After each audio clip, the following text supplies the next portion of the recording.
A new report by Citigroup concludes that racism against African Americans has cost the U.S. $16 trillion over the past 20 years. Brigida Santos is here to talk to me and break this down. You know, Brigida, I saw Rick Sanchez did a story very similar to this on the Hispanic part of this, how the Hispanic community brings so much to our economy, and how we're doing everything we can maybe to interfere with that natural progress.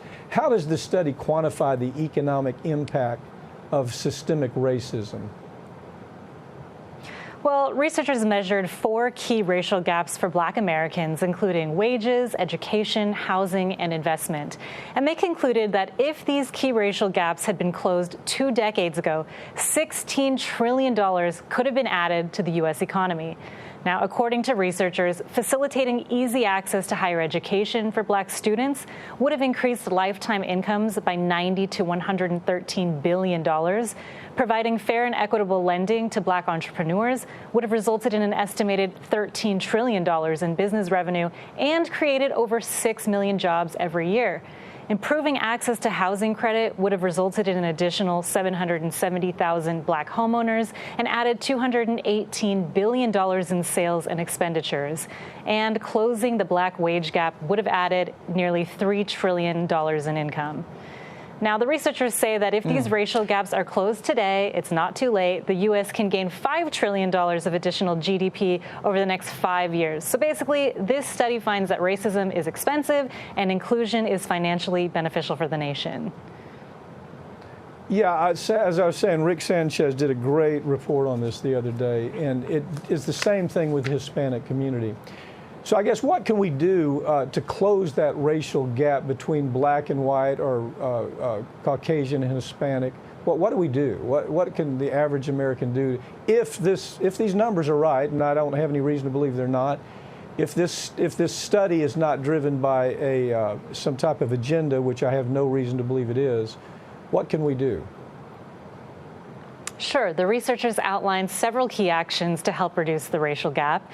Now, at the government level, actions like implementing tax reforms, promoting financial inclusion, decoupling healthcare from employment, implementing housing incentives, investing in wealth building, and creating better protections against discrimination are a start. And at the corporate level, companies can support diversity and inclusion initiatives from the top, recruit more people of color to corporate boards, and dismantle structural barriers to hiring people of different ethnicities.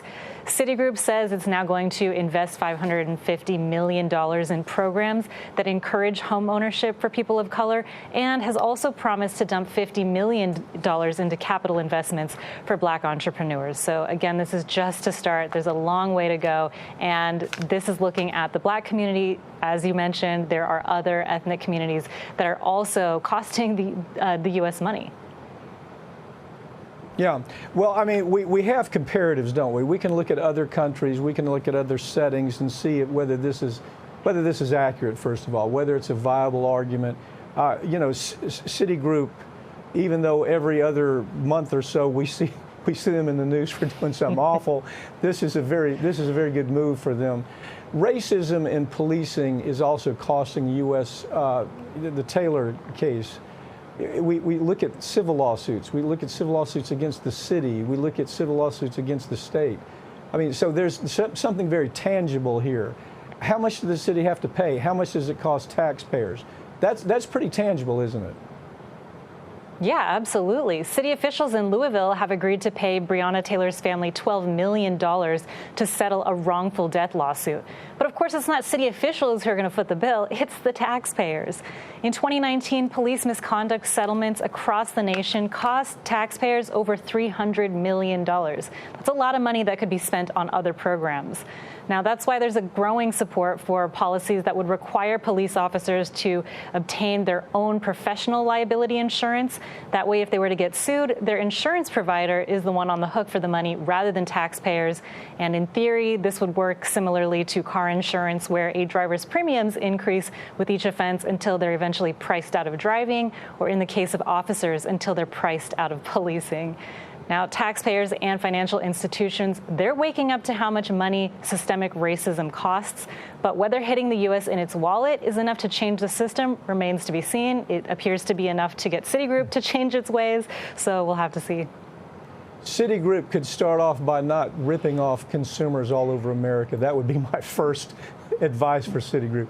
Thank you for joining me, okay? Totally agree. Thanks, Mike.